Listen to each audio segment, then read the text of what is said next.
नमस्कार। आशा है आप सब ठीक होंगे।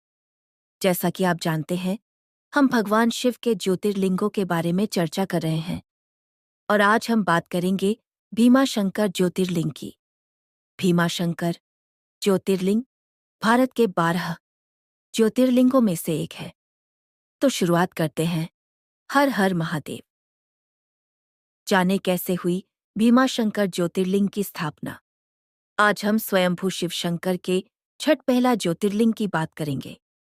शिव का यह प्रसिद्ध भीमाशंकर ज्योतिर्लिंग महाराष्ट्र के पुणे से लगभग 110 किलोमीटर दूर सह्याद्री पर्वत पर स्थित है।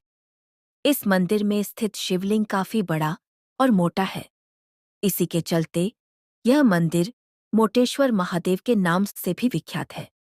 इसकी स्थापना के पीछे भी एक पौराणिक कथा जिसका वर्णन हम यहाँ कर रहे हैं।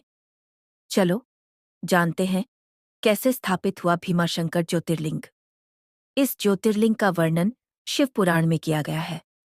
इसके अनुसार कुंभकर्ण के पुत्र का नाम भीम था, जो एक राक्षस था। भीम का जन्म उसके पिता की मृत्यु के बाद हुआ था। उसकी पिता की मृत्यु भगवान राम के हाथों हुई है। उसकी जानकारी उसे नहीं थी, लेकिन बाद में उसकी माता ने उसके पिता की मृत्यु के बारे में सब बता दिया। सब जानने के बाद वो भगवान राम की हत्या के लिए आतुर हो गया। वह हर हाल में राम जी को मारना चाहता था। ऐसे में उसने अपने उद्देश्य को पूरा करने के लिए कई वर्षों तक कठोर तपस्या की। उसकी तपस्या से खुश होकर ब्रह्मा जी ने उसे विजयी होने का वरदान दिया। जैसे ही उसे वरदान मिला, वो राक्षस तानाशाह यानी निरंकुश हो गया। वह मनुष्यों के साथ साथ सभी देवी देवताओं को भी डराने लगा और सभी उसे भयभीत रहने लगे। उसके आतंक की चर्चा हर ओर होने लगी। युद्ध के दौरान उसने देवताओं का हराना शुरू कर दिया। उसने अपना आतंक इतना फैलाया कि उसने पूजा पाठ बंद करा दिए। इससे सभी देवगण परेशान थे और इस परेशानी का हल लेने के लिए वो भगवान शिव की शरण में गए।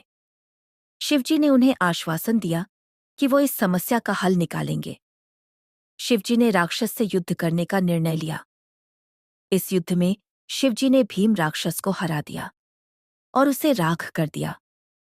उस राक्षस के अंत के साथ सभी देवों ने शिवजी से आग्रह किया कि वो शिवलिंग के रूप में इसी स्थान पर विराजित रहें। भोलेनाथ ने इस प्रार्थना को स्वीकार किया और भीमाशंकर ज्योतिर्लिंग के रूप में यहाँ विराजित हुए। भीमाशंकर ज्योतिर्लिंग से जुद्धी पौराणिक कथा। रावण का भाई कुंभकर्ण और उसकी पत्नी कर्कटी का एक पुत्र था, भीमा, जो कुंभकर्ण की मृत्यु के तुरंत बाद ही पैदा हुआ था। भीमा को जब पता चला कि भगवान राम ने उसके पिता का वध किया था, तो अपने पिता की मृत्यु का बदला लेने के लिए भीमा ने कठोर तपस्या शुरू की और वरदान स्वरूप उसने भगवान ब्रह्मा से अपार शक्तियां प्राप्त की।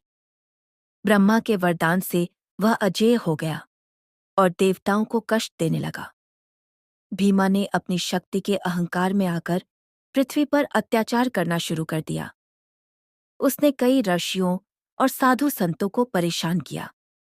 उसके भय से देवता भगवान शिव की शरण में गए और उनसे प्रार्थना की कि वे इस संकट को समाप्त करें।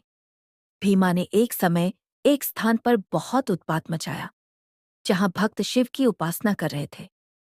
उसने उन्हें शिवजी की पूजा करने से मना किया और स्वयं को पूज्य घोषित कर दिया। भक्तों ने उसकी बात मानने से इनकार कर दिया। इस पर क्रोधित होकर भीमा ने उन सब का नाश करने की ठानी। भगवान शिव ने जब भक्तों की पुकार सुनी, तो वो वहां प्रकट हुए। शिव और भीमा के बीच भयंकर युद्ध हुआ। यह युद्ध कई दिनों तक चला। अंततः भगवान शिव ने भीमा का वध किया। इस घटना के बाद वहां शिवजी ने ज्योतिर्लिंग के रूप में प्रकट होकर अपने भक्तों को आशीर्वाद दिया।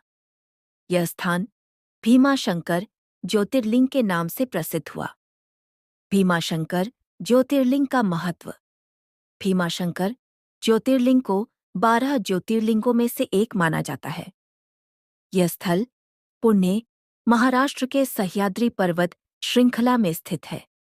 इस मंदिर के समीप एक नदी बहती है जिसका नाम भीमा नदी है। इस ज्योतिर्लिंग को तीर्थयात्रियों और भक्तों के लिए अत्यंत पवित्र माना जाता है। यह ज्योतिर्लिंग भगवान शिव की शक्ति और उनके भक्तों के प्रति उनकी करुणा का प्रतीक है। यह ज्योतिर्लिंग इस बात का प्रतीक है कि सच्चे भक्तों की रक्षा के लिए भगवान शिव सदैव तत्पर रहते हैं।